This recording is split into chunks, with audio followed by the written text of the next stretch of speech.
Are you afraid of God? Let's talk about that on today's 10-Minute Talk.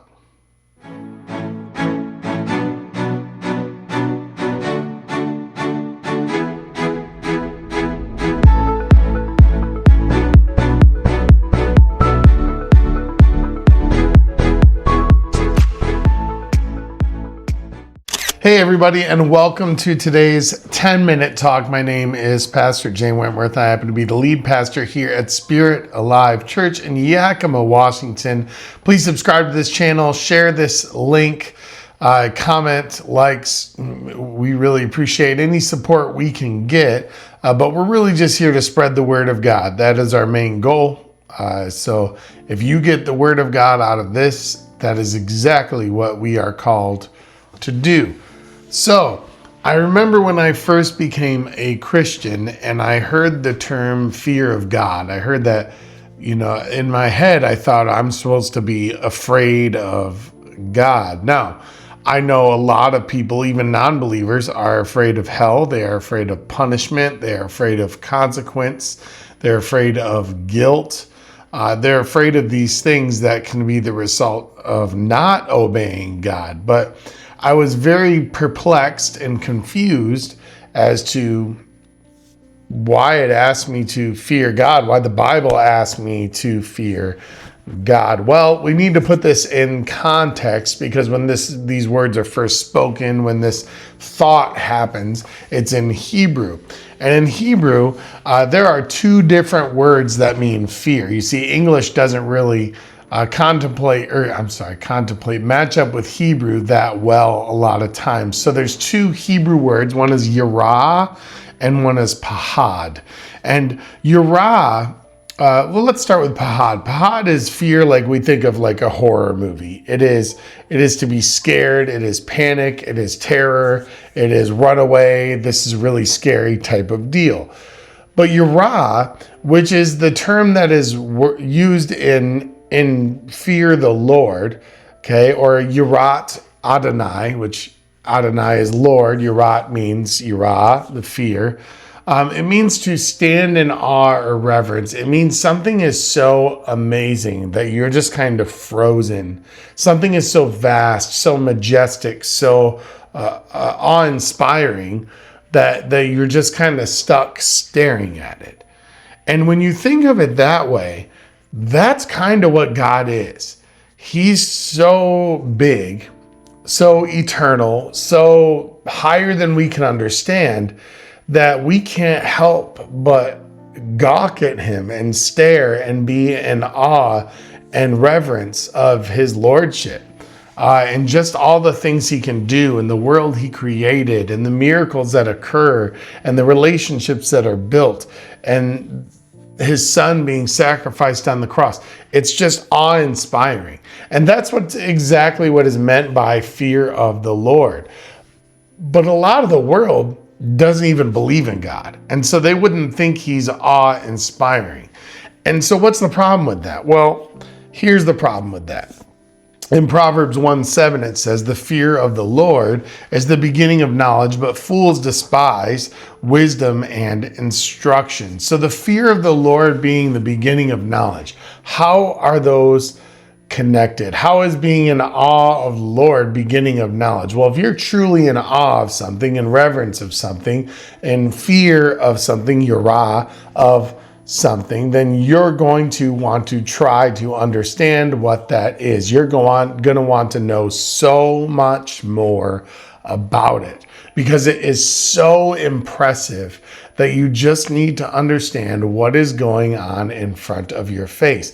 And so you begin to ask questions. Have you ever seen something that's so amazing that you just have to learn about it? You immediately Google it, or back before there was Google, maybe you went and grabbed a book and started doing some research, something you were so gravitated to that you couldn't help but learn about it and understand it. Well, that's how we should feel. That's what fear of the Lord really is. And that's why it's the beginning of knowledge, because you are so deeply entrenched and wanting to understand God that you have this burning desire to just figure it out. And that is how that's the beginning of knowledge. And then it says, fools despise wisdom and instruction. So in other words, man will see something awe-inspiring or evidence of God and say, I already know how the world works. That doesn't really apply to me. Because what happens, friends, is when they know that there's wisdom that's going to be contrary to their control and contrary to how things already are for them, and maybe even contrary to their comfort or instruction that's going to cause them to have to change something in their lives, then they're going to turn the other way, no matter how awe-inspiring it is. And there's a quote that I love that I'll throw up on the screen here that says this: "We fear men so much because we fear God so little." And that's William Kernall. We fear men so much because we fear God so little. So when you don't have that awe-inspiring God to look at, when you ignore the fact that there's a creator of the universe who's just so majestic and amazing, well, you're going to have to learn from somewhere, because you have to understand that something is in control. It's not just random happenstance. And I think subconsciously as humans, we know it's not just random happenstance. And so something is in control. So what happens is when we refuse to believe God is in control, when we refuse to fear God, we end up fearing whatever controls us. We end up being in awe of whatever controls us. We end up receiving instruction and wisdom from whatever controls us. And so that's how we end up with idolatry, with things like celebrities and sports stars and musicians and political ideologies and conspiracy theories and things that control our thoughts and control our mind, and social media and algorithms and all this stuff.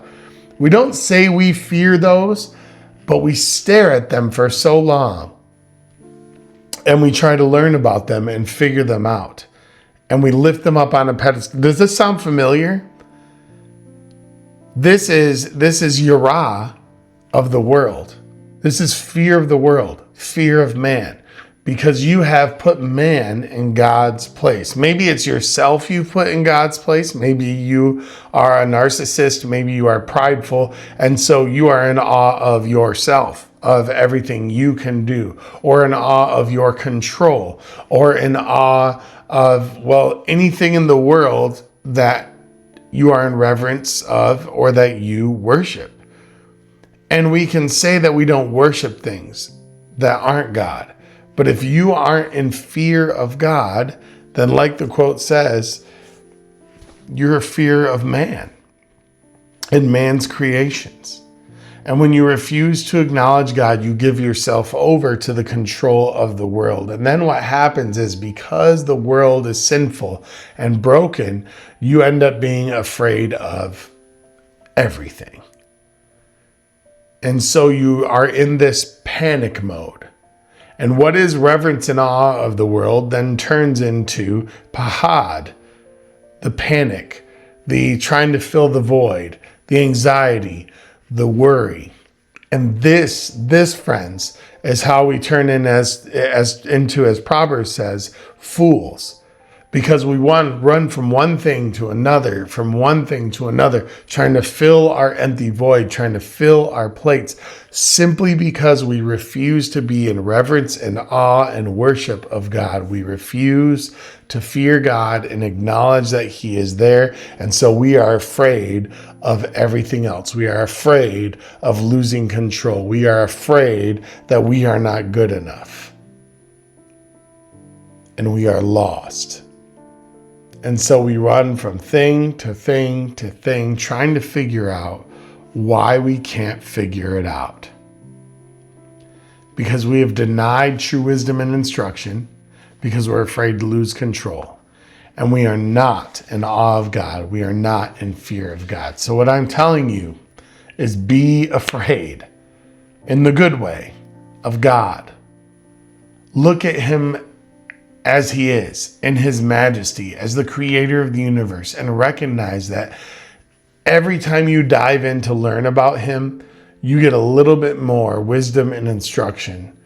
You get a little more humble, and you are able to be filled with the only thing that can plug that void, which is Jesus Christ. Fear of God is the beginning of knowledge. It is wisdom and instruction.